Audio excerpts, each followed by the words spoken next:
as you speak about skiing, we've spoken a lot about the kind of emotions you go through, how you prepare for it.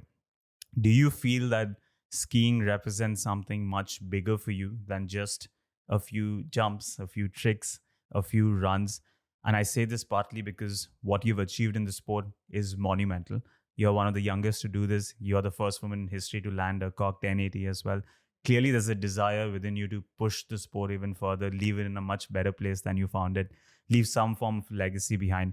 How do you view skiing? Do you think it's just a tool or a medium for you to or that a tool or medium that represents something bigger or that leaves some form of a legacy behind, or do you feel you're purely driven by just the love for skiing? Um, oh, there's so many things within that question. So, one thing I will say about the Olympics in particular is that when I was at the top of that run, I think it was easy. It would be easy to kind of like drop into the more spiraling feelings of how badly I want a really good result at that event and how much I'd like not desperately but really want to perform because it is the Olympics and there are so many more eyes on me, I know, watching from afar, and how monumental that event is within our sport in particular. And then I would say, rather than that, one thing I really kind of felt, especially before my first qualifications run, was just how thankful I was to be there and how much, I guess, work it had taken for me to get to that moment, and how much gratitude I felt, I guess, like for the whole process. And no matter what had happened at that event, that I would feel like really just thankful that I had made it there and to have that, I guess, as like a part of my career and part of my story.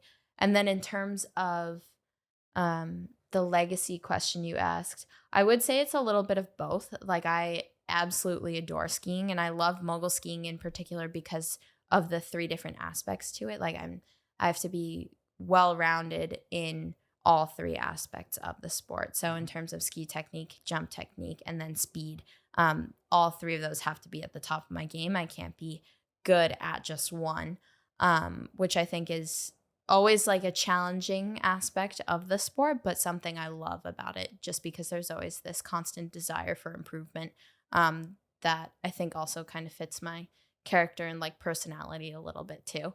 And then I always did want to leave a legacy behind in mogul skiing in the sense that it would like, in the sense that women could do just as big of jumps and just as difficult of jumps as men can do. And I think that the women's side of sport had kind of stagnated for a little while in respect to jumping.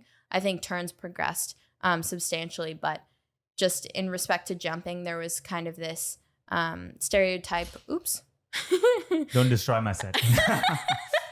This is not the moment. -5 points. There's this stereotype in which like women couldn't jump as well as men, and I think that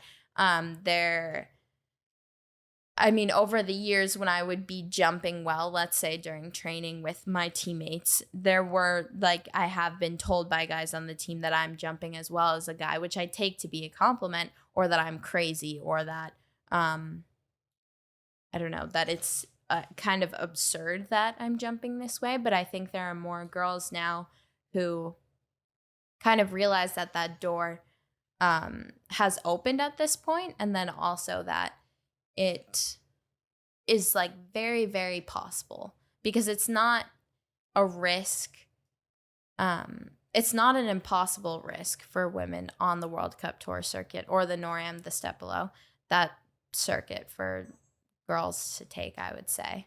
Like, it's a very feasible thing to do. And I think that over the next couple of years, especially with Cork 10s, there are going to be a number of other girls. And I know there are 3 other girls on my team who have done that trick on snow too, which is pretty exciting. And they're all like at least 4 years younger than I am. And some of them have skied on World Cup consistently. And so I think it'll be sweet to see what the girls who are on World Cup now, as well as the up-and-comers, what's going to happen next with all of that. But I'm excited and really kind of honored that I paved the way a little bit. That was a really, really big accomplishment for me. And it was cool to accomplish it also during a time in which there was a lot of stress during Olympic qualifications, I would say. And there's so much uncertainty with that process. And I mean, I was better prepared to go through that in this past year than I was in 2018. But still, it was nice to focus on something that was bigger than me and something that I wanted to, I guess, like push the boundaries for on the women's side of sport in general.